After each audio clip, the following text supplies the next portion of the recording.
I'm here in D.C. with Daddy Justice. Tell me about yourself. Thank you. Ben Vonderheide, Daddy Justice. And as I say, there are Daddy Justices all over fighting for the rights of their children.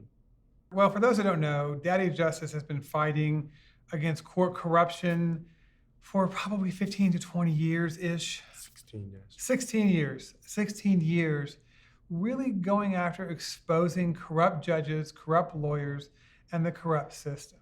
Can you tell me about how this whole thing started? And let's go from there. Yeah, I think, well, the first thing I like to say is that when I get a chance to speak is to make a statement. And the statement is that I think we forget that America makes some of the best fathers in the world, and always has. And I, for one, had a great father. So I honor him, and I honor the fathers out there. Mothers, too. I had a great mother. Yep. And they make great families out of great mothers and fathers. Fell in love with a woman, like many people you'll run into in this flight. And she had emotional and mental issues. But I thought, like many of us do, that I could help her to conquer those. And she had 2 beautiful children. I fell in love with them too, and they moved in, and we formed a family. And then we had my son. But as time proceeded, the emotional and mental condition escalated. Mm-hmm. And particularly as it was related to her domineering control over my son, in many regards acing me out of his life. Right. Even living in the same house. But mostly it was just overall, every day, creating dilemmas and dramas as does happen. And eventually I got to the point where I determined that it was not healthy for the children to see that and to have to live in it. And I could no longer continue to function and succeed with it in the midst. So it was March 12th of 2002 when, after a long period of trying to get her to get help, I finally told her that she needed to get help or move out of the house. And she promptly, calmly, with a smile, said, "No, it's you that will be leaving." It's you that will be leaving. Did you own your home? Yes, outright? I had 2 big, large old warehouses that were built in the 1800s and early 1900s, and had bought them dilapidated in 1983 and renovated them and put my then businesses in, and ran the wholesale distribution business for maybe 13 years. Then I built a pizza business in it. Then I had apartments and rented out other commercial space. Just nice old place in the country, beautiful. But the real deal entrepreneur, the real deal American, prototypical entrepreneur, make it happen. Yeah, just started businesses and That's what America's about, man. a lot of help from people out there who like to work in America. Yeah. And learned a lot. It was a lot, very exciting and fun. The industries I were in, I was on the cutting edge, and it was something that at that time I'd learned a lot, and it was at the period of my life where I would have begun to manifest the benefits of that, where you've made a lot of mistakes and you've learned from them, and you've got the connections, and you've built a reputation, and you can move forward and complete that cycle. So then what happened? So you go to court and the judge says, "Oh, no problems, you get to leave," and everything's hunky-dory? Well, no, it was 3 days later when the police showed up, and I had a crew working on the property. We were renovating, putting 7 apartments in, and I was out, actually I was milling some wood, some old barn wood, and milling it to make it an antique look of the property. Beautiful old wood beams, nice place. And they showed up, and they came up and they told me that I had 5 minutes to leave. And I said, "Well, I got a crew here that's gonna wanna get paid in about 20 minutes. And I got people who invested money in all these building materials. I got a checkbook up there. I got things going on." I have 5 minutes to collect my things and leave the place I live, and I have 5 minutes to do that. That sounds an amazing deal. Get your shit and leave, is what he said. That's what he said, get your shit and leave. That sounds prototypical, yeah. So yes, then we went to court. I was forced to go move to my friend's basement for a little while. So you're homeless, Yeah, a nice basically. little place, little bedroom in the basement. And I got far away because I was told to get far away. I mean, the game's played. The game's played. I don't need to go into all that because it's similar to what many other people have gone through. Right. And I know my eyes glaze over when I have to listen to other people tell their tales. So I get many calls like I'm sure you do, and generally speaking, they'll go on for about an hour, it seems, is the time frame, and I feel for them. But what's most interesting is almost all the time they think they're unusual with what's happened to them. That's an interesting point. But now I think we got to the point with social media and things like that where men are telling their stories, and now I hear from a lot of women frightfully, eerily similar stories. Yeah. 30 and 40 and 50 years of these stories. They all seem the same. Yes, it's similar. It's scripted. And until you sit through a number of cases, you don't realize just how scripted it is. And it's theatrical. The play between the lawyers and the judge. And the play between just how they do it. Like I'll get calls from people, and just to give you an idea, this is how it works. So this is how it worked for me. I'll call people up and they'll say, what should I do? And I'll say, well, if I could give you an answer in a sentence after this hour, you told me I'd love to do it. But I'll tell them, they'll say, well, I got a lawyer on appeal or something, usually by the time they call me. And I say, well, let me tell you how it happened. The lawyer said, he's making all kind of noises. This is absurd. This is egregious. This is the worst case I've ever heard of. These children belong with you. We're going to go in there and we're going to kick their ass. Yep. And they take the money and it drags out. You get delays. You get thousands and thousands and tens of thousands or hundreds of thousands, depending on how much you have to fleece. That's what the rate is. It seems to me that it all stops, or it can stop when the money ends, but then it can go on until the money is totally gone, and then they go after your parents' money too. Oh yes, it's a true debtor's court. It really is. I mean, most people don't understand that with the amendment to end slavery, you're also in the amendment for debtor's prison. For debtor's prison for indentured servitude. Yeah. But the court dances around that. They say, I'm going to issue an order, and if you don't pay it, it's felony criminal non-contempt. So they dance around the construct and the concept that what they are creating is a debtor's prison. We were able to have an impact on that in Lancaster, and I can get to that in a little bit, on that particular element. Well, let's keep going. So as I tell them, now, bet then you went into court, and your lawyer jumped up and down like a tennis player. This is outrageous. And the judge says, this is what I'm doing. And he said, I'm going to take you to the Judicial Conduct Board. And the judge says, well, that's okay. And he says, I'm going to appeal this. And he said, that's okay. Didn't seem to mind at all. Then after it was all done, you stood out in front of the courthouse. And your lawyers jumped up and down. He said, this is the most outrageous miscarriage of justice I have ever seen. I cannot believe that judge did this. I just am amazed. It's like Johnny Cochran it's like Johnny Cochran on Seinfeld, right? It's egregious. It's terrible. This is egregious. I can't believe that he did this. I had no idea this was going to happen when you first came to my office. It's a divine mystery. Not even God knows this was going to happen. This has happened 40 times in a row. I had no idea it was going to happen the 41st time. That's all the game, because no one says, what's the probability of me walking out with 50-50? If your lawyer said 0, you'd be like, what? Right. Well, that's the appeal system, too, when people tell me they appeals never work. Appeals are laughable. It's all fiefdom. I just told somebody a little while ago, on the front end at least, I said, well, go in and ask your lawyer what percentage of appeals are won. I mean, because if you're going to Las Vegas, at least you want to know that the table's paying something out. Exactly. And so when they call and ask them that, the lawyers always get real quiet. And they stutter.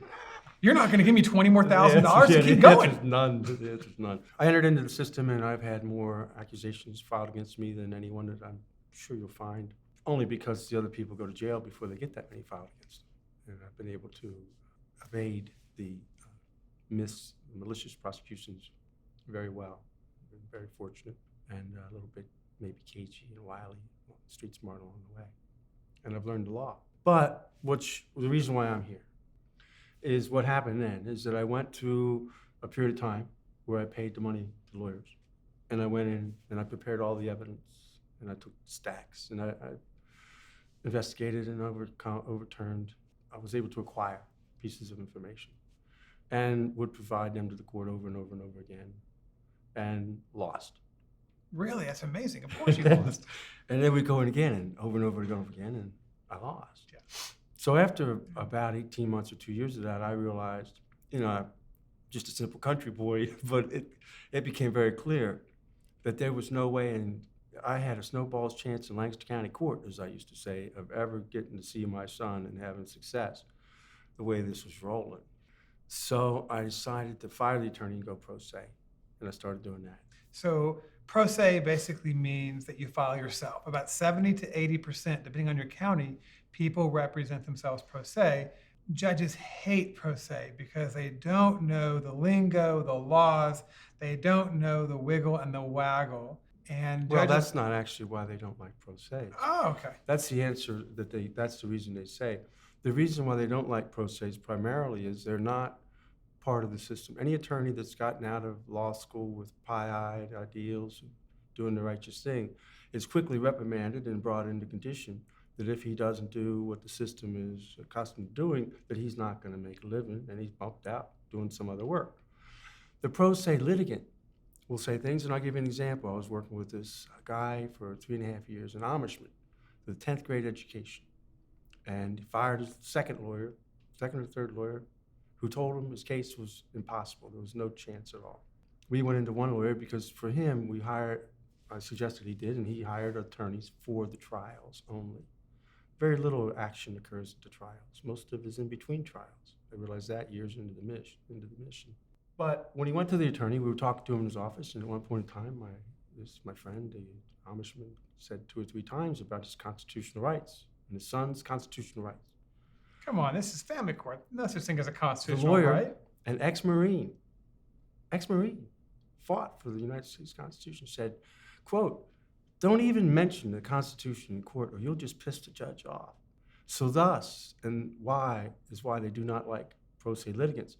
They will not necessarily play along with remember I told you that script that's going on. Mm-hmm. After you go through it yourself, then you watch other trials for years to come. You start seeing the same exact theater played out. Right. The problem with pro se is that these people, everybody assumes to get a fair shake.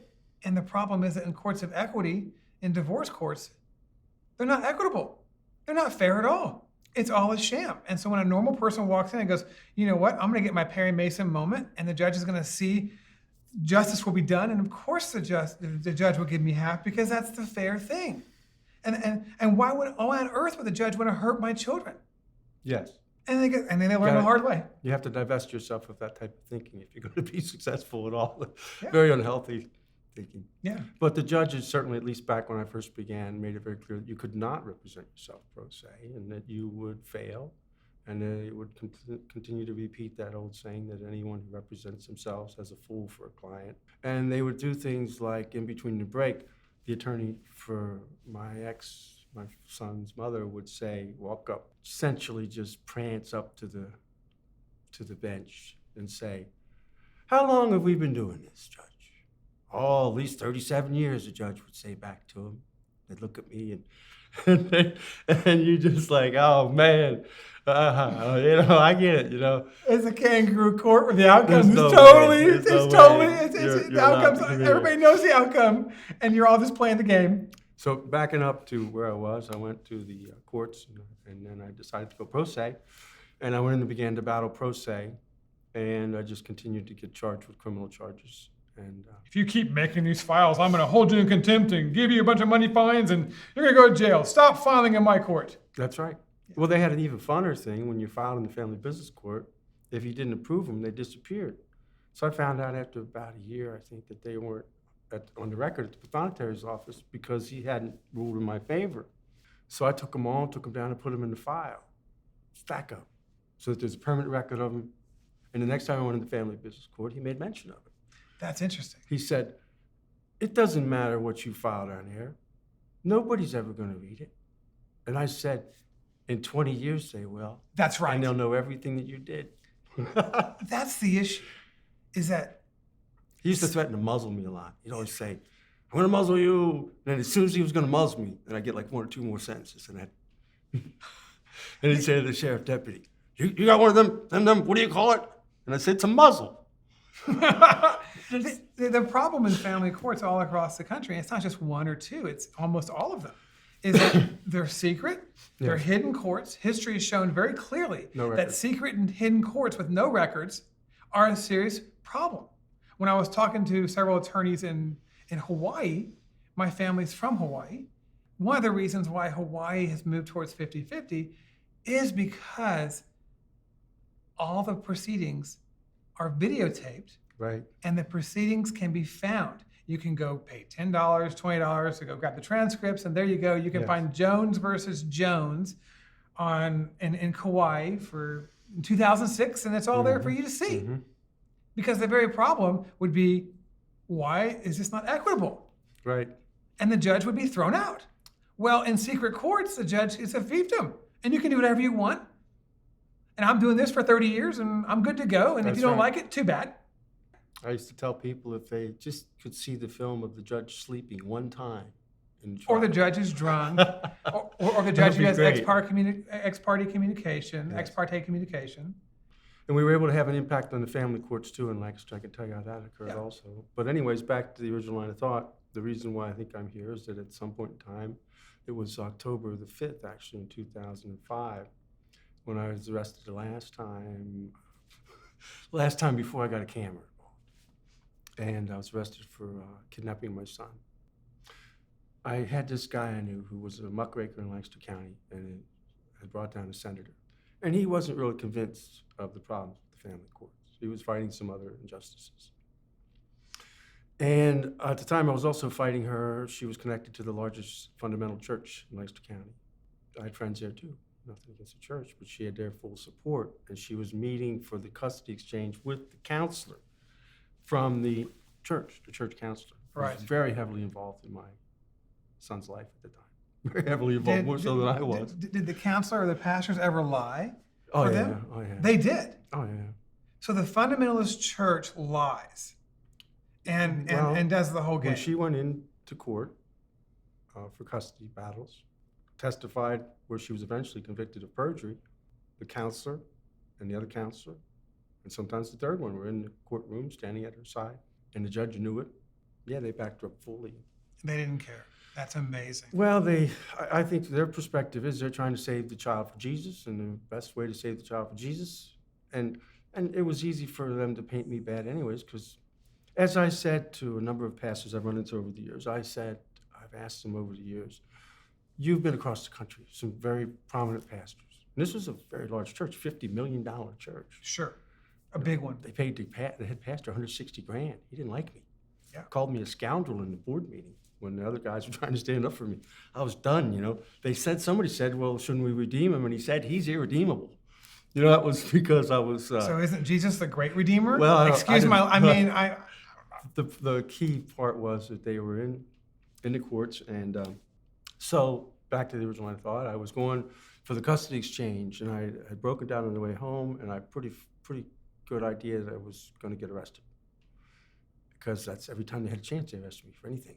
Just so everybody knows, if you go to daddyjustice.com, you can watch his journey as he fights the court through the years and years. He goes around and gets handheld cameras, video cameras, and records judges. He records the entire process, so that if you don't believe this happens every day around America. So let's come back to your story where you're leaving the church and you're going to So we're going to meet at the YWCA, and that's where the judges decided I have to do the transfer for my son. And I had a pretty good idea that there was another charge afoot, because I tried to return him earlier and they wouldn't let me bring him back. And I found out that, they were trying to create a charge of kidnapping against me, so they couldn't charge me with kidnapping if I took him back already.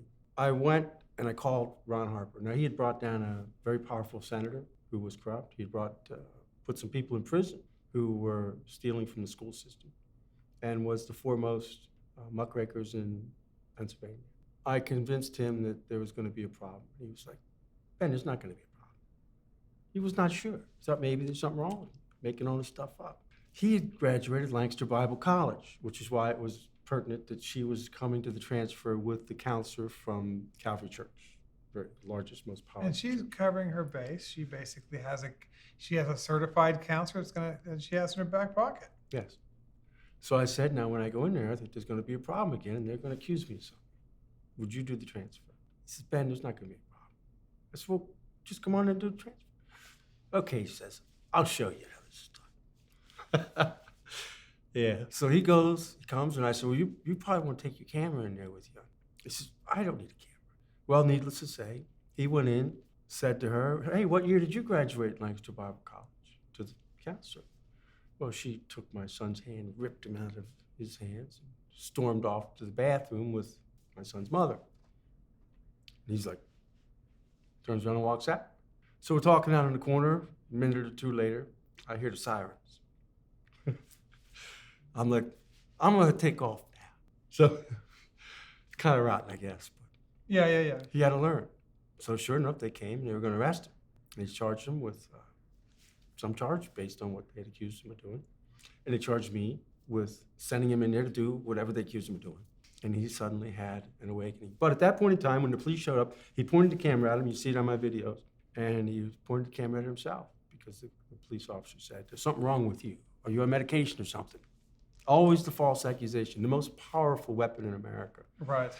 And so Ron Harper Jr. pointed the camera at him and said, it's not me, it's you. Look at the twitch in his face, he says. The guy's twitches. He says, maybe he's pulled too many 12-hour shifts and turned it around on the cop. And I saw that. That probably didn't go very well. It did go well. Oh, it Then did? the other cop, he'd been doing it long enough. They knew who he was, and they didn't want to tangle with him. The other cop comes, he's got the dog. Ron tries to say hi to the dog. He says, you talk to my dog, you're getting arrested. But they didn't arrest him on the spot. They sent him charges. But then what happened was Ron had connections, and he could get through to people that I couldn't get through to. And he called the people at the DA's office, and he said, what are you doing? Why are you charging this man? I was there. And Well, we're really charging him enough times so he just goes away and behaves like every other man should behave. well, that was then Chris Hackman was the chief county prosecutor, and Don Totero was the county prosecutor, the district attorney. They were both running for judge. And Ron Harper, who had the clout, had the ability with his camera to do it, said, if you continue to prosecute this innocent man, I will do everything I can to keep you from ever being elected a judge. And since he's an oppositional research specialist and he can get the dirt on him, they both did the right thing and dropped the charges. And that's when I saw the power of the camera. So I decided to pick up the camera. I, at that time, was pretty sure that I wasn't necessarily going to make it to see my son again. I was really sure there were a lot of people who didn't want me to see my son again. Yeah. They had all the power. Yes, that's the game. They had the I courts. want your money. And they had the and cops. I want your money, and you don't get to get your kid. And the cops, funky thing about them, you know, on one hand, the domestic violence industry will state that they're twice as likely to commit domestic violence. But the truth is that 70% of domestic violence is committed by women. But even if they are, when it comes time to prosecute people, they have no problem standing on the stand and lying against men all day long. Even though they've been, and the domestic violence industry doesn't seem to prosecute the police They don't. the way they do. If the police have been told, I've interviewed several of them, the police have been told, get along or go along, or you lose your career. Well, they're also And getting that's a lot of that. money. It's a lot of money. in it. Yeah. But anyways, back to the original line of thought. So I decided I would film what would occur as long as I was around for a couple of reasons. One, the primary one was to show my son. Inevitably, I thought when he got old enough, he might want to see what really happened. And since there was no way he was going to get that from any people that he would be in contact with at the church, at the school, because when that first PFA is filed, an articulated, activated American woman will immediately take that to the school, to the local police. She'll take it to the church, which of course wins over the church because it's signed by a judge. She'll take it to the local people. She'll take it to the counselors. Or you assume, you assume that this is all going to be this way, and of course it's deadbeat dad and this and that, and you're playing into all these roles that are really misinformed. Yes. Because the majority of child abuse is committed by women, it's committed by single moms, it's committed by them and their lovers. Yeah. I mean, you should read the statistics on step parents. They're terrible. They're Well, terrible. and that's what I brought up to the Senate Judiciary Committee after the VAWA hearing when I was attacked by that woman. And that's why a lot of the fathers' rights groups disowned me back then. Because I told them, I called each of the senators and I told them, I said, here's what's happening. You have a law that automatically puts children into the hands of very sick women just because it's the thing to do and there's a lot of people making money on it. I told them that without a doubt, they are obligated to check those statistics, those names of people who got PFAs, cross-reference them to women who have murdered, neglected, or abused their children. And you are responsible for those children. And for everyone after this, that was 2010 or I don't know, whatever it was, for every child that you put into that, that's where your money's going, to put these children into dangerous homes. So I did not win favor with those who like Of to course have not. something very unfortunate happens, and say it now, when people are ardent supporters of constitutional rights and children's rights, oftentimes when they finally sit down at some senator's assistant's desk and get a little bit of stroking, all of a sudden they lose their zeal and they just fold right in because they think they're getting something. But then 5 years later, they got nothing. They got nothing. So that's the game. What I did, That's the game. It's this year we're going to do shared parenting. Well, we couldn't get enough, so it's next year. But I guarantee you, if every legislator, every state senator had 3 to 5 people from every county, you would get traction. It is simple. The problem is that 20 years ago, there wasn't enough word. There wasn't social media. There wasn't all that. The whole reason why marriage is dying is millennials are not getting married, and they're saying exactly why. It's the family court. It's how broken it is. They don't want to be exploited because marriage is how you get exploited. yes. So I picked up the camera and I decided 2 things. One, I decided I would make a record of what happened for my son, that I would put in someone's hands, that when he turned old enough, they could give it to him. And I also wanted to show what happens, because whenever I went out and talked to people, basically logical people, they seemed to not understand. They seemed to think I must have been doing something wrong. Yeah. So I decided what I would do is I picked up this camera and I would do what I call follow the yellow brick road. And I would go to all the places and do all the things that people tell you you can do to get justice in this situation. But I already knew damn well You couldn't get any I of wasn't it. going to get any of it. So I knew I was heading for a war because I was going against and that escalates because you go to more and more powerful people. You start off with these people, but then you're fighting essentially a whole system. It's like Patrick told me, and he was a nice lawyer, but he told me, he said, Ben, there's a group of us around here who got together and we decided, some lawyers, judges, social workers, counselors, children youth, that children should be with their mothers for the first 6 or 7 years. Now we know the tender years doctrine is not in place anymore, but we're still just kind of just living by that. Did you say all the social science is exactly the opposite? I said, I believe that's called a collusion and RICO. That's what I said at the time with, just watching TV shows. Yeah, I think that sounds like RICO.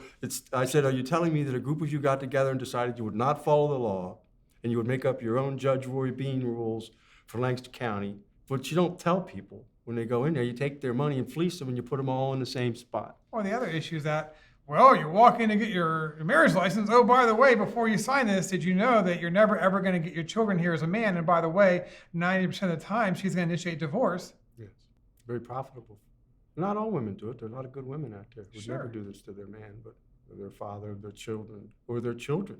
There are many who would. So I picked up the camera and I started down the road. And I started down the road locally with the police. And I went to the judges and I went to lawyers and I did series of stories. I've done hundreds and hundreds of stories over the last 12 years, since 2005. And then I followed it up the line to the Pennsylvania Senate, Pennsylvania House. And we legislated. We went through the entire legislative process. And we got a bill passed that at least had one sentence in there that men are considered equal to women in all regards, including their children. Now, of course, we had a simpler plan, but it got convoluted because too many groups, too many. Well, there's too many cooks in the kitchen. And then once again, what happened was once these guys sat down with legislators, then they got sucked in. My idea was very simple. Go with a very simple law. Men are equal to women, and women are equal to men. That's it. That's it. So what happens is then they want to start piling stuff on. But then the feminists rallied with a counter. And their counter, of course, ended up winning, but at least we got couple sentences. Here's the there. fundamental And we got point. accountability where they have to list the reasons why they take the child from the father. There you go. 16 or 17, You have to say what's bogus, going on. but at least they're supposed to be something now they got. Here's the problem. Since 2016, LGBT, homosexuals can get married. Every county across the United States can get married. But here's our fundamental problem. If you're a heterosexual woman, you get 27 days with your kids. If you're a heterosexual man, you're going to get 4 days with your kids. Now what are they going to do? And if you're a homosexual man or lesbian woman, you're going to get 15 days with your kids. So what are you saying? Hey, churches out, you listen to this one. All you religious folks out there in the far right, listen to this one. If you are a homosexual man, the courts are saying you're a better parent than a heterosexual man. And if you're a heterosexual woman, all you people on the far left, you're a better parent than the homosexual woman. Let that sink in and marinate. Why is it when I go to court, into family court, my underwear, my sexual orientation play an integral role of how it walks out? It's not equal justice under the law. It's not the content of my character. It's what's in my underwear. Mm-hmm. That is ridiculous. Well, I go a step further, and I'd like to see more people recognize this. The matter of fact is this. We've created a separate class of people when they go through divorce. And as I have stated to people, I don't smoke cigarettes. I don't necessarily condone people smoking cigarettes in the cars with their children like we were kids, or smoking in their homes. But until you pass a law that everybody who smokes in their home will lose their child, you should not be able to take a child in divorce court because their parents smoke at home. I use that as an example. Mm-hmm. It can be whether they look at soft porn or hard porn on the internet. It can be Or if whether they they're have- fundamental Christian. Or if you're a Whether Christian, or if you're a Buddhist, or or if you have anything. PTSD, or whatever it is. So what we've done is government has now entered into that family, what's left of it, that father and son's relationship is really where they're most ardent in their entering. And they have now decided there's a whole other set of criteria that you as a father have to meet if you want to be there with your child. So I don't know how there could be anything but a separate class of people held to a higher standard. This is the new Jim Crow, bro. Don't you know? If you're a man, this is the new Jim Crow. They stamp you, get a felony conviction, you'll never work again. Have a nice day. Your job is to pay and go away. Yes. Pay and go away. They And used we to want- say sperm donors and ATM machines was the saying in the old father's You are a rights. sperm donor ATM machine in most Those of these guys aren't places. around anymore. The guys that were here when I started, I don't see any of them. And I went to the father's rights group. They probably killed themselves. Well- 39 men a week kill themselves as a direct result of the family court. A direct meaning, you did the numbers and wrote a suicide note and said, I killed myself because I don't have my children anymore and I got a divorce and my life is over. It's not, well, gee, I'm going to drink myself to death. I'm going to engage in risky behavior and I'm going to commit suicide by car. It's not that. The number's far higher. I got those calls. Yeah. I did recently a story that a man who had been put in jail again for support. He had at one time been very successful in his own businesses, but had fallen under the wheels. And he'd been put in jail. They withheld his depression medication. He was told he would be out on Monday and he better come back Tuesday with more money. He got out on Monday. Tuesday morning, when he was due to be in court, he dove out the window at the hotel directly across from domestic, as we call it, demonic relations office. And he left in his note that now Social Security will be able to give her the money. Yes, that's the issue. Everybody's better off. And I hear these stories and We people looked at think, it, we looked into it, and we found that he had been represented. What we were able to do a few years ago is we went into the courts, and first I had this young lady who wanted to be an attorney, wanted to practice. And she said, what can I do to help fathers? And I said, well, I'll tell you what you could do. You go in there to the PFA courts. And everybody that stands up there, when they tell them I haven't got a lawyer, and they send them out and tell, well, you got a delay now, you're not gonna see your kids a long period of time. You tell them for $50, you'll represent them, and you walk right back in the room. And you tell the judge you want a hearing, because they can't have these hearings. They can't do it. They don't have the time. They're not expecting it. All the lawyers don't make them do it. So you start jamming them up with all these guys. that's a great way to do protests. So then after that, what happened was, I went to the guy who was got to be friendly with me and a supporter, who was the head of the public pretender's office, we call him. The Public defender's. public pretender's office. But, That's epic. Oh yeah, I got a lot of them. The judge liked my visitation flu. The one judge liked that. He wrote that down. He said, have you seen your child lately? I said, no. My son gets visitation flu. He said, what's that? I said, well, every time I stay for visitation, he's got the flu. What was I talking about? We're talking about the man who was killing himself. But the one thing I want to say. So what we got to do was we went to the public defender's office, and I talked to the head of the public defender's office. And we pointed out that these men are facing jail time when they go into this hearing. And his job is to provide them a lawyer.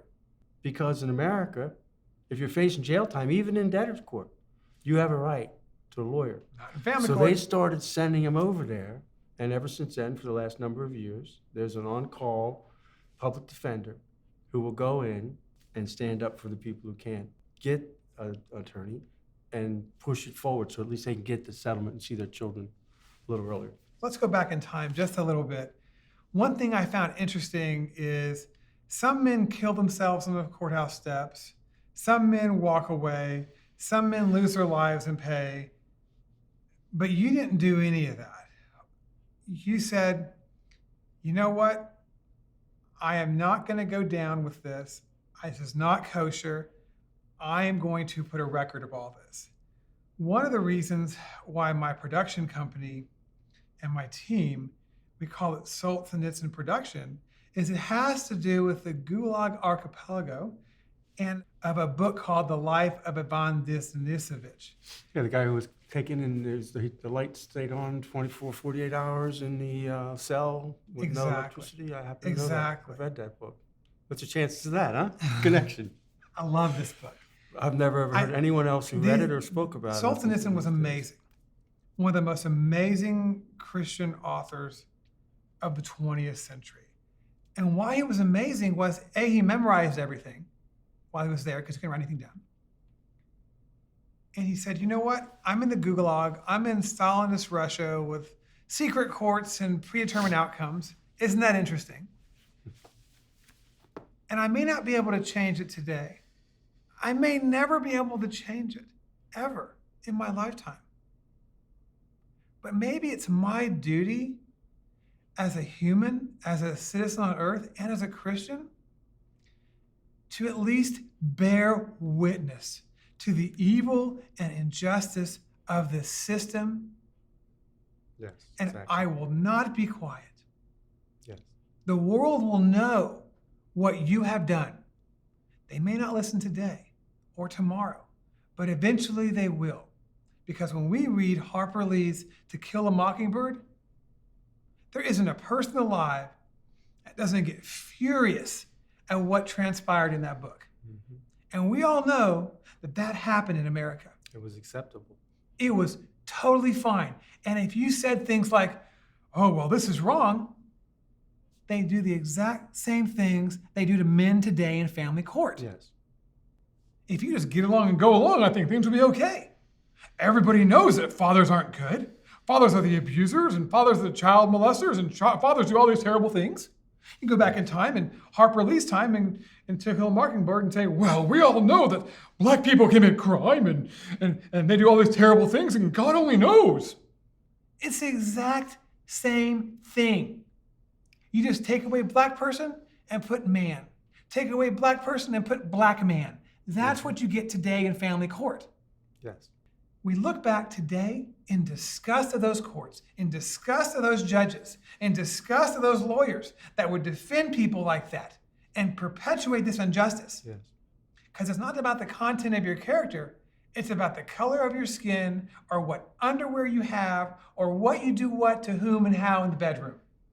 It's ridiculous. Well, and we've seen blatant examples. You'll see the one story, Guilt by Association, where a father was talking to me in front of the courthouse after his custody conference.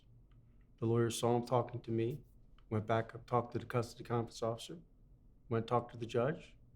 They came back and told him to come back upstairs and stripped away his rights to see his child. Because they asked him in the conference if he was working with me, and he said no. The conference, no record taken. No record allowed, surrounded by lawyers, custody conference officers, and his ex. And they put him on the spot. Are you working with Daddy Justice? Very clearly letting him know that if he's working with Daddy Justice, he's not going to see his child. So he said no. I hadn't been working with him because he was afraid. Yeah. I just happened to talk to him outside of the courthouse because his mother and him saw me. They're talking to me, but just for that alone. So in furthering what you had stated, what's been amazing to me is that all the people that have gone through this, Hollywood people, filmmakers, didn't film it. And I don't know why I was the one, but as you said, I recognized that this had to be documented because people will not believe it. They don't And they'll believe it. rewrite history. They just don't think it exists. And it's changed already, dramatically different than when I was in court in 2002 and 2004. What were some of the examples where I remember seeing things on your documentation, your documentary stuff, your website, where judges would have ex-parte communication. You walk up with your camera and go, "This is Judge so-and-so, and this is lawyer so-and-so, and here they are, ex-parte communication, right here, live on this street." What I learned from my friend W.D. W.D. graduated from American University here in D.C. and was an operative back in the days of Barry Goldwater, if you even heard that name.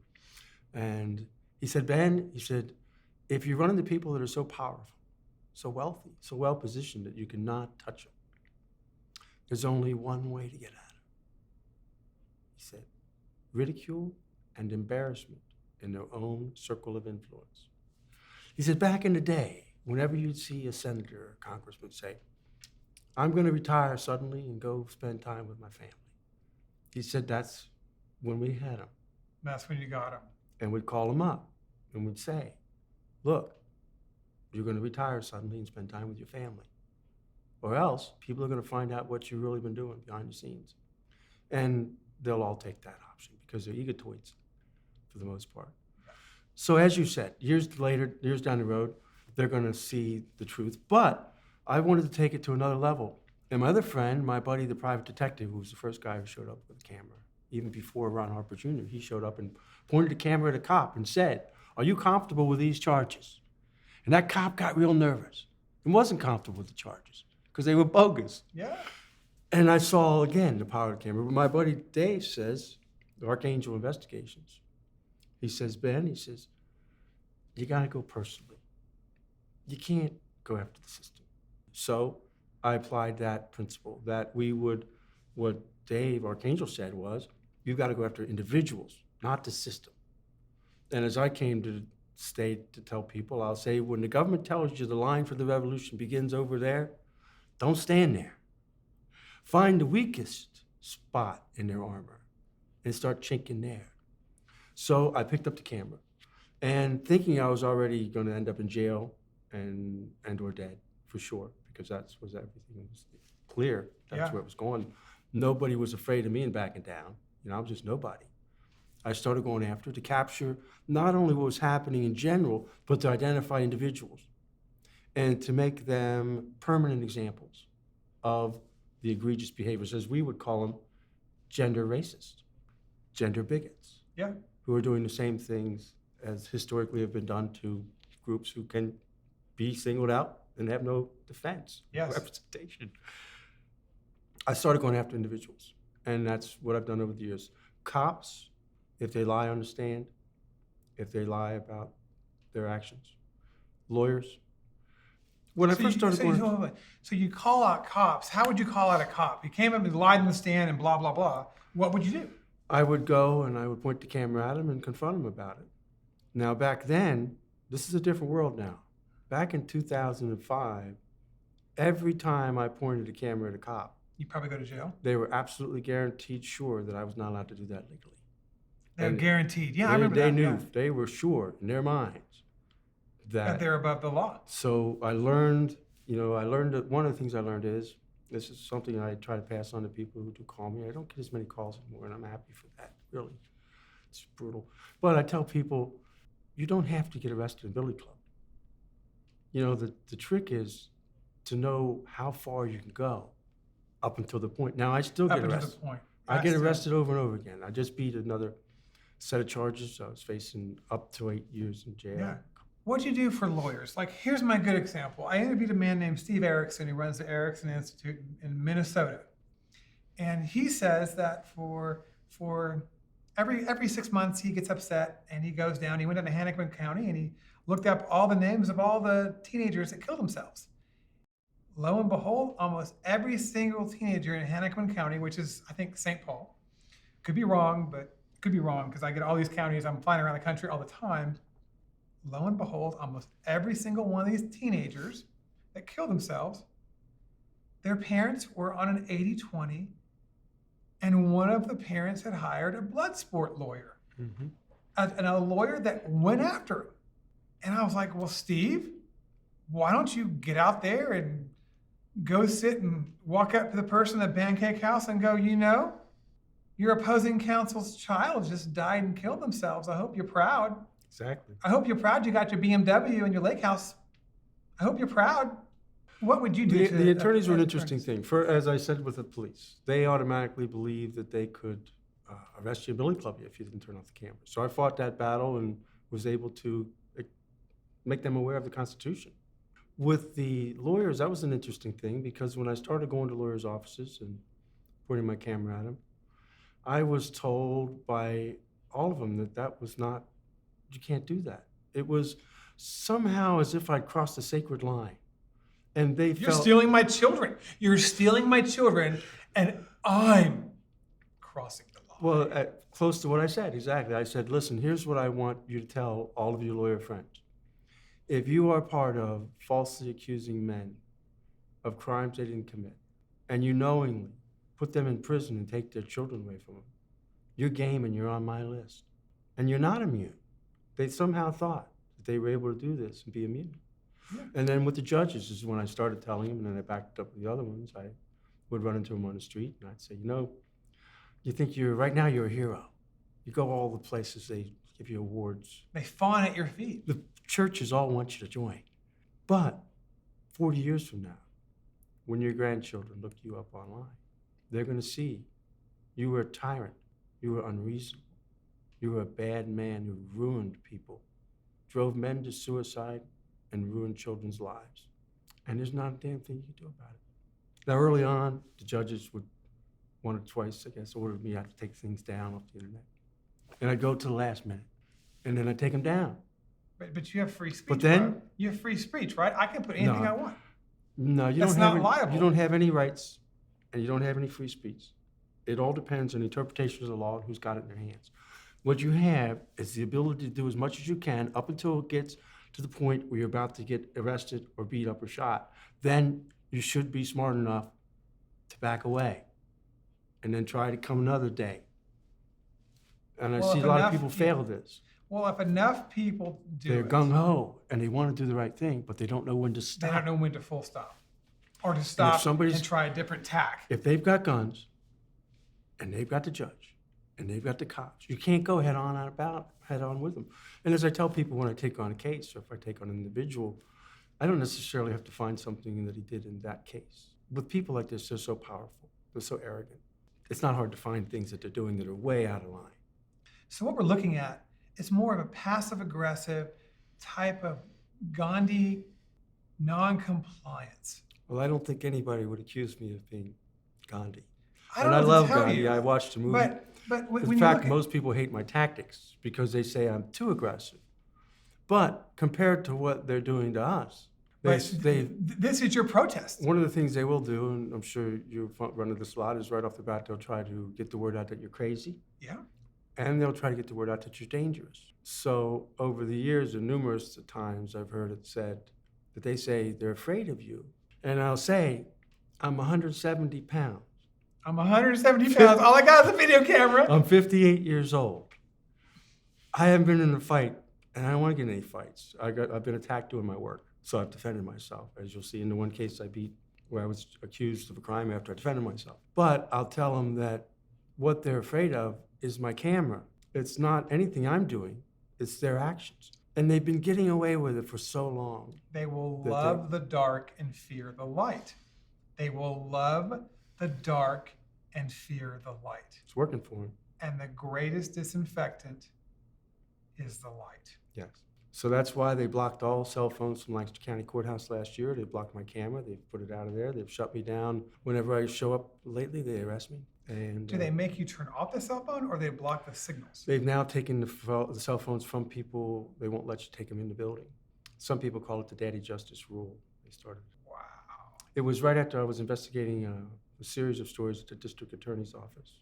And I guess the last interview I did with the district attorney was not favorable to him at all. I asked him about his first chief district attorney and the fact that he was having an affair with his underling, whose father runs the counseling center for all the people. But anyways, the point was, you don't have integrity in your operation. As I said, we don't have to get them for the case because a lot of times you can get Al Capone for tax evasion. That's right. They're too good at what they do in that regard. But your chief county prosecutor is having an affair. They're both married. He's having an affair with another newly hired prosecutor.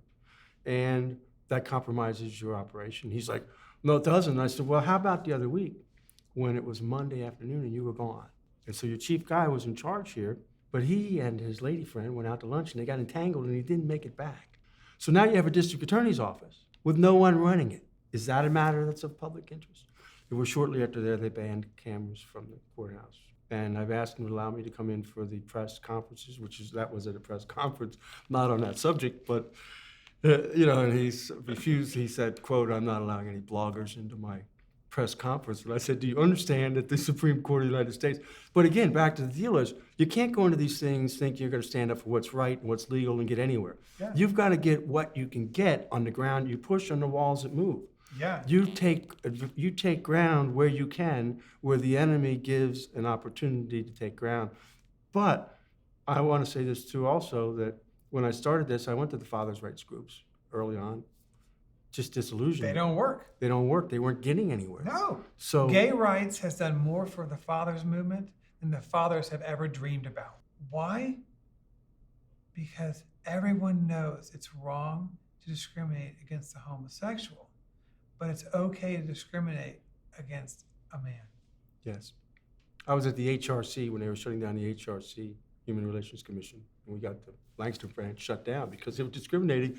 And I said to the one guy, the head of it, I said, would you help fathers out? But I brought to their attention that the Human Relations Commission was discriminating against men. They weren't defending them.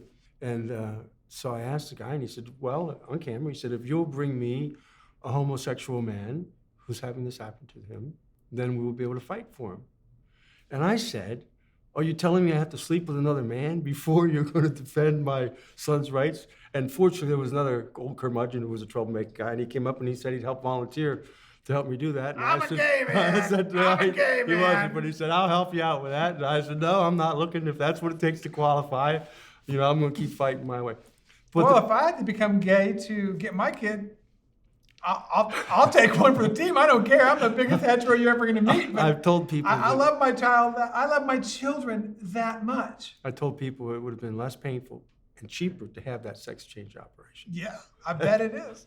That's what I give you The advice. funny story is I'm in Colorado, and one of my attorneys told me that I really should consider becoming a transgender lesbian. There you go. A male-facing transgender lesbian, because if my ex-wife would attack me, it would become a hate crime. Yes. And because the police would generally do nothing if a woman attacked a man, but if I became a trans, Yes. then it became a hate crime. Really smart piece of advice from my attorney. I just have to say that. Well, I appreciate everybody making the moves they can. I'm not an expert on those areas, and what I was saying is I went and I've been in business all my life. I've started businesses that didn't exist and developed products that weren't around at times. But I've always looked towards previous businessmen to study and learn what they did and to build forward on that, on whatever I had engineered or developed that was different. When I went to try to do this with that camera, I started looking around, but I couldn't find any formula that was working. So again, I relied on my friend, the private detective, muckraker, and the talents that I had, which are not holding a camera, but I bought a camera and began to go and confront these people. All these people that are not confrontable and that have all You're this showing up power. at the district attorney's house in his driveway and saying, how you doing? You're showing up at some fancy dinner party with people wearing tuxedos saying, how you doing? This is what you're doing. I want to let you know that the world sees this. Yes.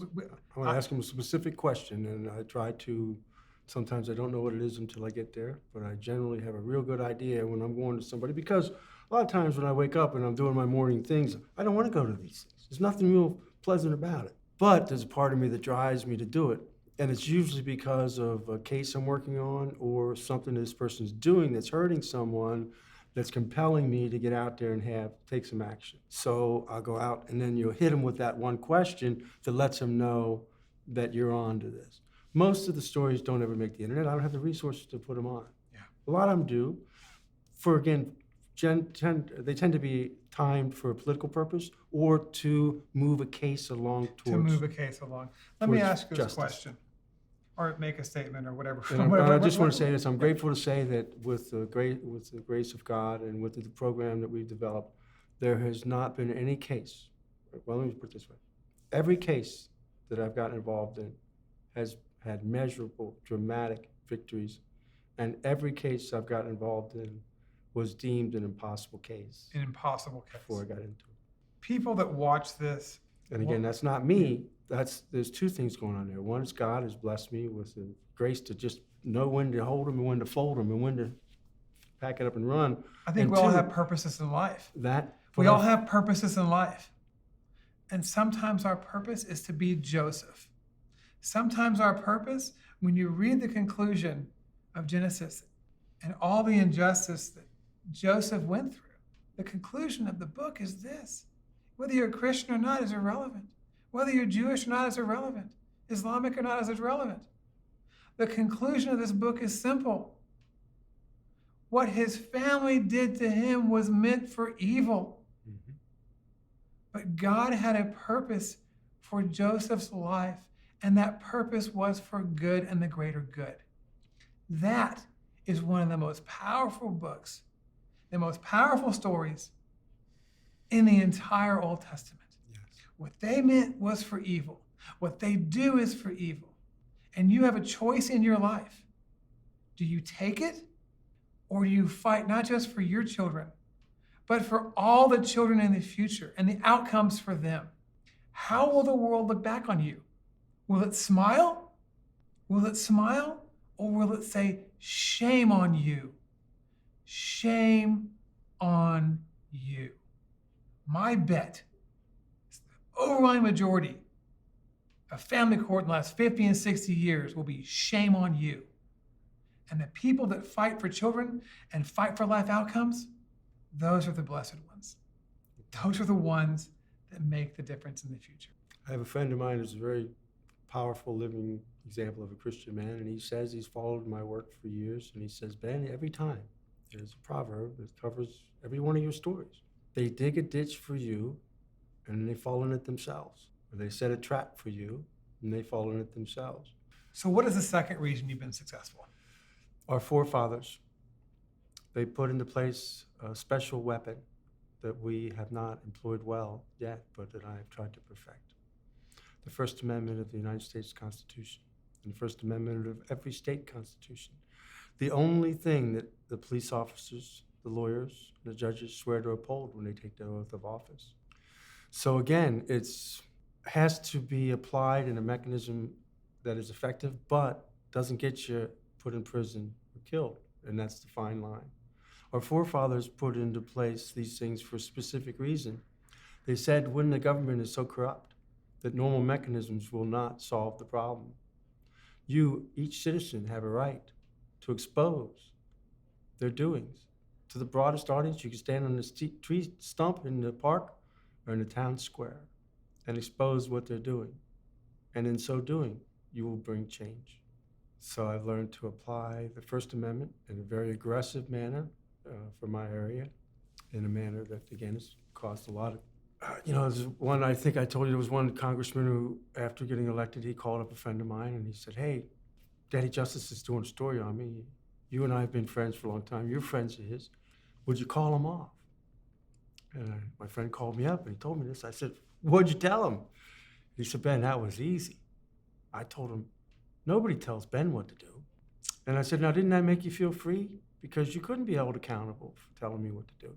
So I talked to that congressman later, and he said, as they all do, you've got some good points, but I don't like your tactics. He said, when I first took office, there was a man that came in, one of the father's rights guys.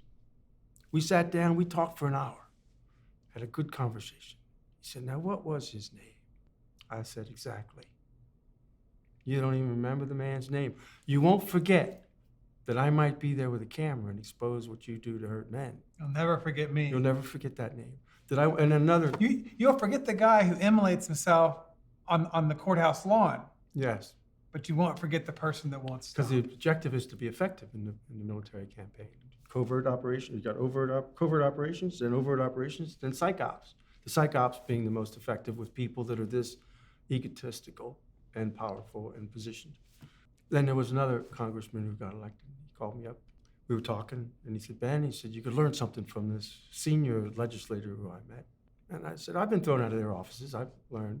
He said, well, he told me that there's only 3 things that matter. He says, 1, do people like you? 2, do they respect you? And 3, do you get things done? He said, I told him, I don't care if they like me. This is the congressman talking.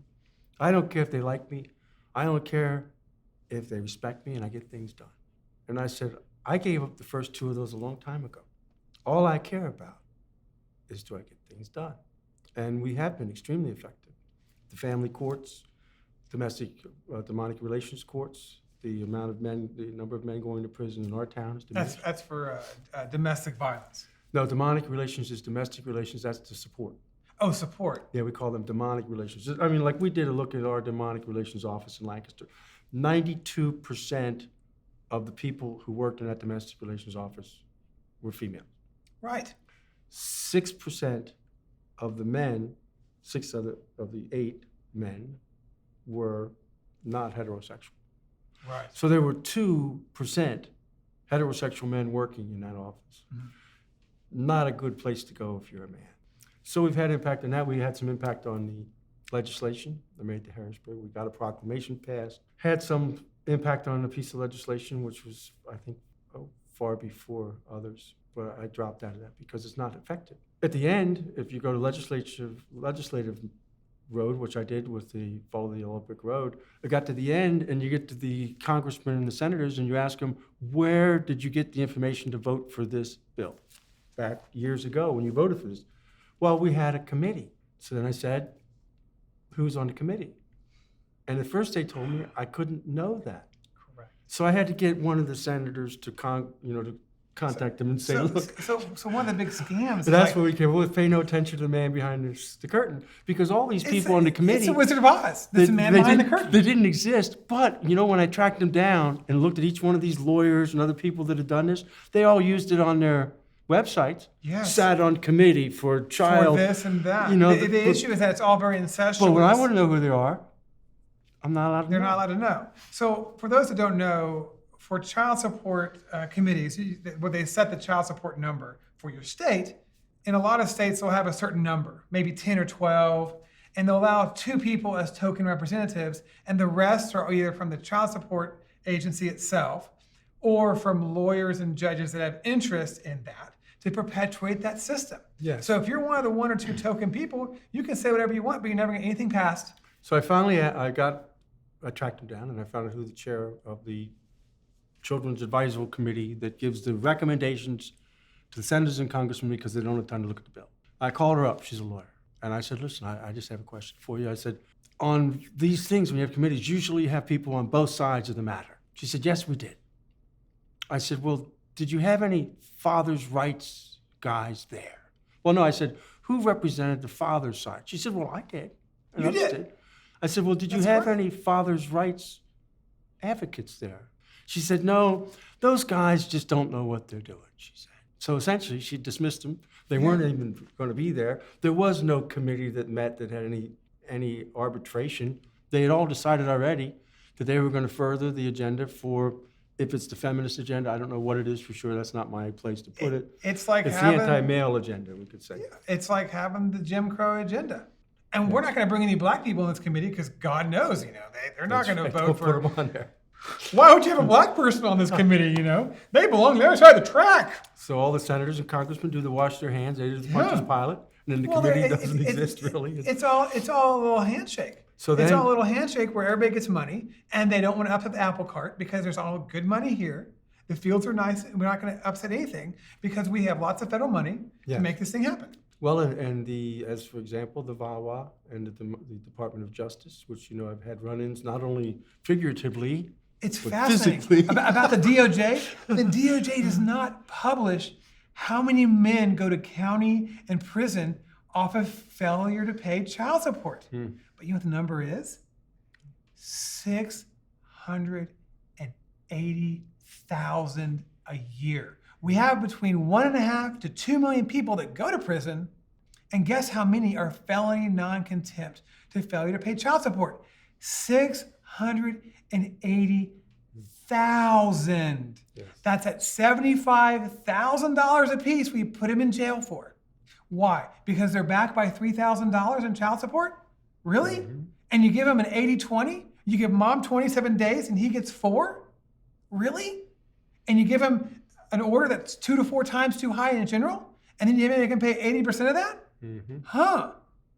Huh. That sounds interesting. When you hear these stories about all these men losing their children, it's not just one man. It's not just 1%. It's not.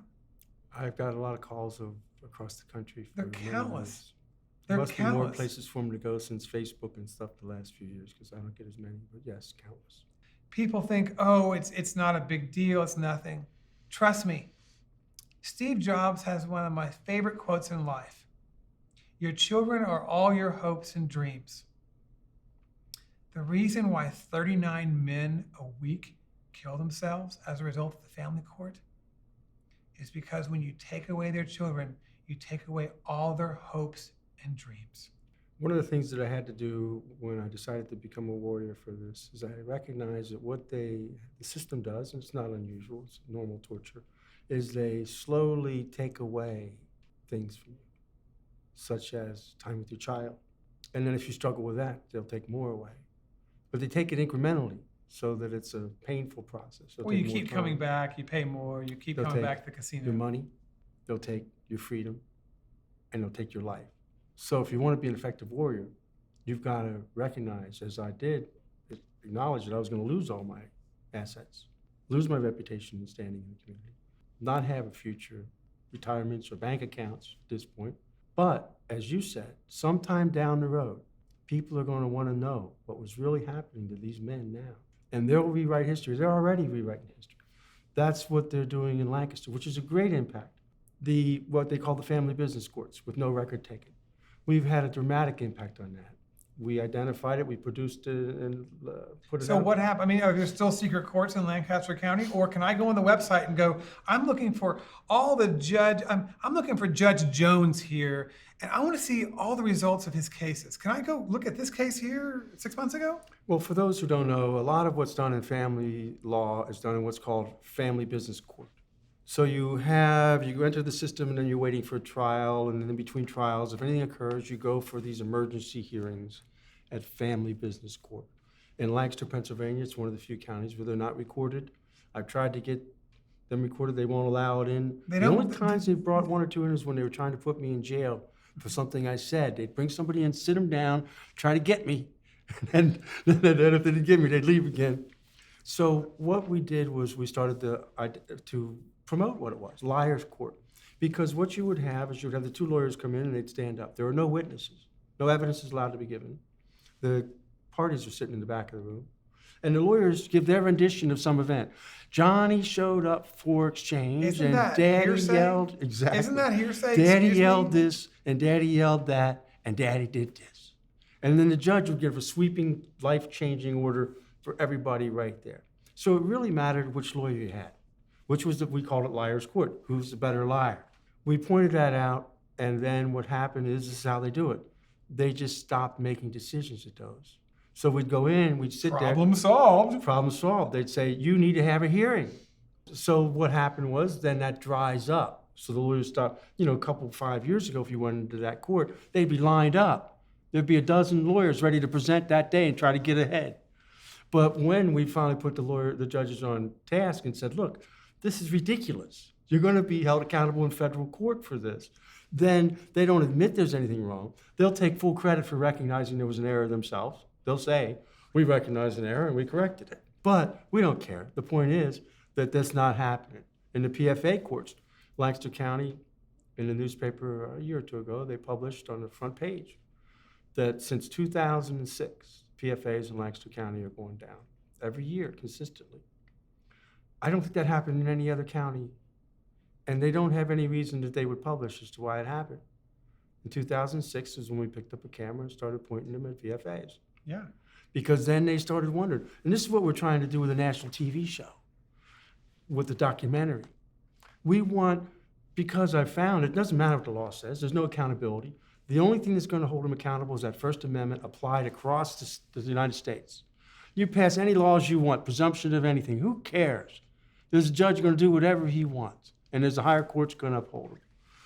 So when they start to realize that, hey, this is Daddy Justice TV show, and they go out and they bust these bad judges every week, and they put online what they did to this kid, this family. Yeah. Then all across the country, instead of being superstars, these guys start thinking, wow, what if they come to my town and find what I did on this case? Yes. And the lawyers start saying, It's to catch a predator, but this time it's to catch a predator. It's to catch a predator, That's right? right. It Yeah. really is. So To catch you're to criminals. catch a judge who does terrible things. so that's what's happened in Lancaster at this point in time. If I even show up onto a case, that dynamic in the paradigm shifts a little bit because they know that now it's not in the hidden realm anymore. Yes, you're straightened up. You better mind your P's and Q's there, buddy. And I might find out what they're doing somewhere else. I might track that judge down if he's ruining a child's life and hold him accountable. I mean, the issue, as far as I see it, is that you do need to have equity parenting from the start. And the overwhelming majority of these cases never need to darken the door of a court. When you look at Scandinavia, only 2%, Right. only 2% of divorces go to court. Why is that? Because there's no money exchange, Yes. and there's no alimony, and there's no big child support numbers. It's really simple. They believe in their child's outcome. They believe in both parents' outcome, and they don't believe in exploiting these individuals. That is why. Well, the government has a unique knack for taking the plight of some individuals and starting a program to help them out, and then creating a disaster and a plague for many more. That's so they exact- try to that's help ex- out these kids and they end up creating this industry. I mean, you look at the domestic violence industry. These women who head this up in each state making $150,000 to $300,000. They're one-stop shop divorce shops. See, the game is you don't get a free attorney in America. Right. You don't get one, but you do if you're a woman, and you do if you make an accusation. All of a sudden, you're self-funded.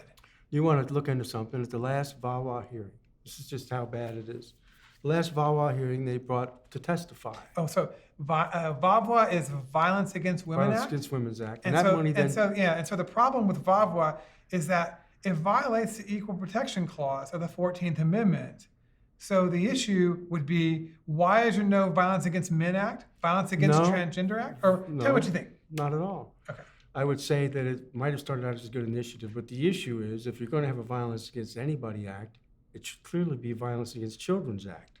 Yeah. Which would certainly hold a lot of mothers in peril because mothers are often hurting children. Statistically, mothers commit far more child Yes. abuse, period.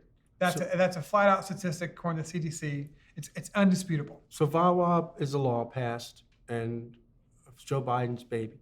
Yep. And the woman who attacked me in the Senate in front of the Judiciary Committee was there in the founding of it. She was also a lawyer for the Department of Justice, Office for Violence Against Women. So that money then goes over to them, and they fund thousands of programs throughout the country.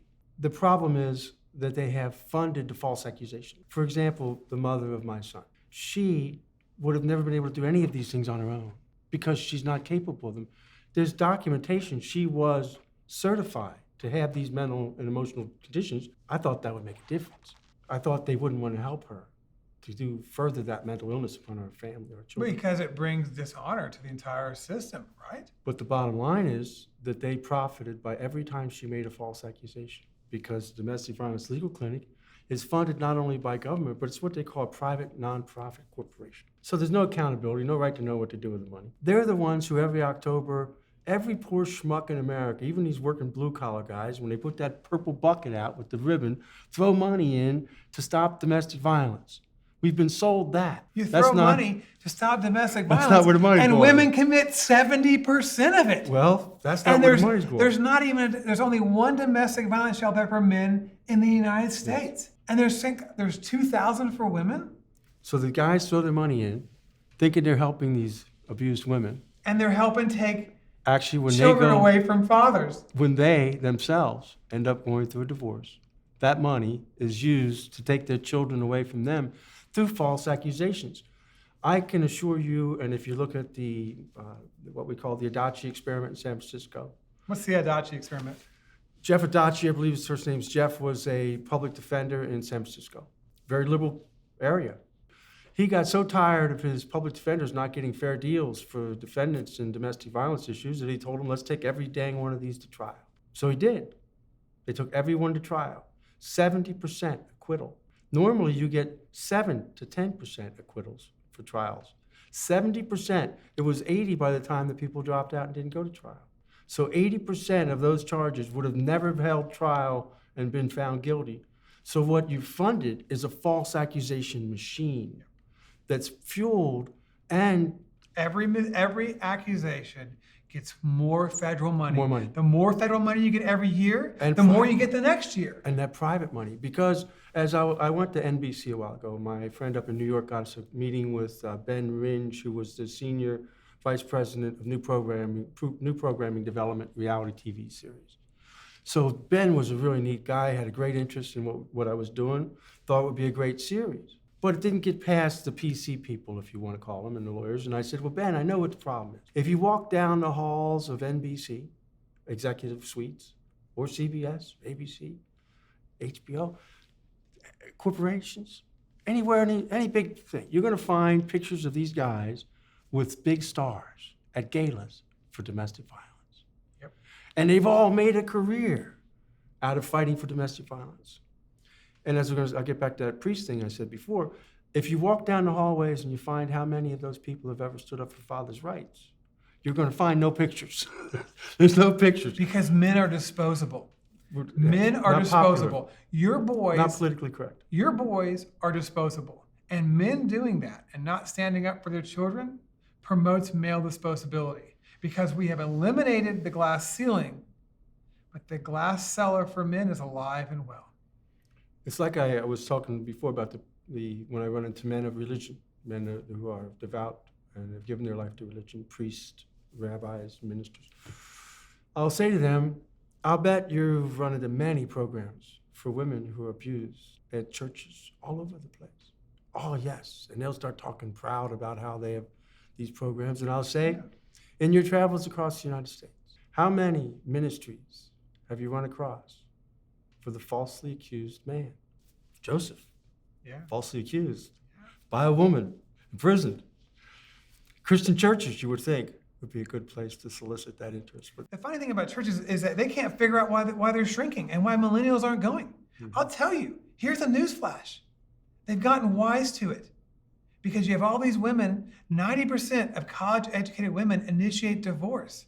So by the time these men wake up and realize, wait a second, you're catering to all these divorced women, Right. and you said, hey men, you should get married and not have sex out of wedlock because then you're committing sin. And the moment they come over and they commit divorce rape culture on you, Right. and they steal everything you have, steal your kids, does your pastor go to that woman and say, well, the best life outcome for your child is 50-50, and if you're taking a bunch of child support, you're part of divorce rape culture? In the Amish case we were working on, his wife had joined a small church, and she was trying to get $1,200,000 out of it. We were successful, and she only got $600,000. She's not suffering. She'll be okay. Well, she made a life choice The to thing marry that was that interesting person. was when we look at some books and we did some right to knows, we found that the church who was supporting her in court and everywhere else in the community was getting a 10% tithe of all the money she was getting. Yes, So it's the game. they had a little bit of an interest in it's that the game. too. So the issue is that there's a drought of men in churches in the United States. It's drying up. Millennials are not going to church anymore. It has to do with this blatant hypocrisy. It has to do with it because you have social media that talk about it. They see it. So Been betrayed on all levels. they've been betrayed. They've been betrayed. And that's why men don't go to church. That's why millennials don't go to church, because it's part of divorce rape culture. It's just, it has a special sting. It's like when I played in football in North Jersey in high school. You get hit, that's one thing. But when you get hit on a real cold day, it's got that sting way down to the bone.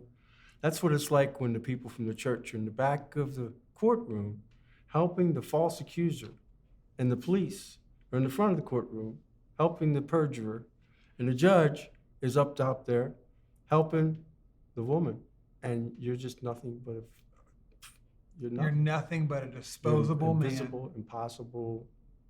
Your job is to pay. The and worst go part away. is when you raise these issues in court, and I've seen it done in my case and others, the judge will sit there then and say, and berate you and say, Mr. Vonderheide, why don't you stop this? Can't you see what this is doing to your child? Why do you continue to battle and struggle and do this? And then her lawyer stood up one time and said, he just doesn't know how to go along to get along. So you've got everybody, all these, and it's interesting too, because in America, you talk about those who commit suicide and shoot people. I tell people when they call, and the DA actually put this in their pamphlet for PFAs now. He didn't put my name on it because of people in the domestic violence industry, but he asked me what I'd put on it, and I said, just put this. Never affect a permanent solution to a temporary problem. All our lives, we watch the movies. We see our heroes. What do? They protect their families. If they run into corrupt government, they run into mafia, they often try to get a hold of their children and threaten to hurt their children. And we see Sylvester Stallone and we see Arnold Schwarzenegger. They go down and they blow up town hall if that corrupt town hall is going to hurt their family. And then we go through it. We enter in. Cops come up and lie on the stand, throw us in prison for things we didn't do. Lawyers, domestic violence people we never even met. Haters. Men haters. Judges against us. Everywhere we go. So I don't advocate violence. I think it's the wrong answer because it plays to their side. Then they can say, see, we told you. Well, some people would say you push somebody long enough, you can make them snap. You take away everything that they love.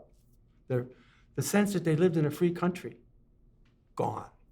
The sense that they can have a safe home, gone. The sense that they can have a family protected, gone. Forever. That never comes back. So yes, if children and youth are not biting into this, biting into it because they've seen what happens to those before, I couldn't recommend it to anybody. This is exactly why marriage is ending. This is exactly why marriage is ending. The family court is asymmetric warfare against men. Yes. Thank you for your time. It has been Thank an you, my honor. friend. It Good has to been meet an you. honor